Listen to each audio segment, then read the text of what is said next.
Il-Konkors Nazzjonali tal-Poeżija huwa konkors ġdid imniedi mill-Kunsill Nazzjonali tal-Ktieb li għandu l-għan li jirrikonoxxi l-ħiliet tal-kittieba ġodda u oħrajn stabbiliti fl-istess waqt li jixpruna l-attività poetika f'Malta billi jħeġġeġ il-kitba bil-Malti.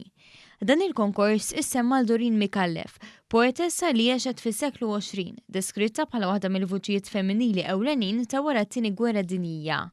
Poetessa li anke skont iċ-Chairman Eżekuttiv tal-Kunsill Nazzjonali tal-Ktieb, ma natax il-ġustizzja letterarja li jistħoq ilha għaliex ħadmet f'xena letterarja iddominata mill-irġiel. Meta saret ġustizzja letterarja magħha anke li xi kienet persuna diżabbli, allura ma kellix l-apparenza ta' mara kif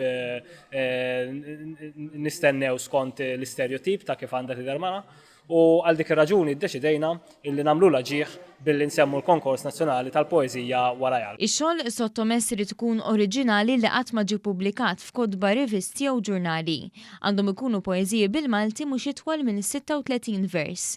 Is-sottomissjonijiet għandhom jintbagħtu lill-Kunsill Nazzjonali tal-Ktieb fil-Librerija Ċentrali Pubblika tal-Furjana sa mhux aktar tard mit-23 ta' Awwissu. Il-konkors jintrebaħ bi premju €1000. Bir-rebbieħ jiġi mħabbar fil-Festival Nazzjonali tal-Ktieb f'Novembru li ġej.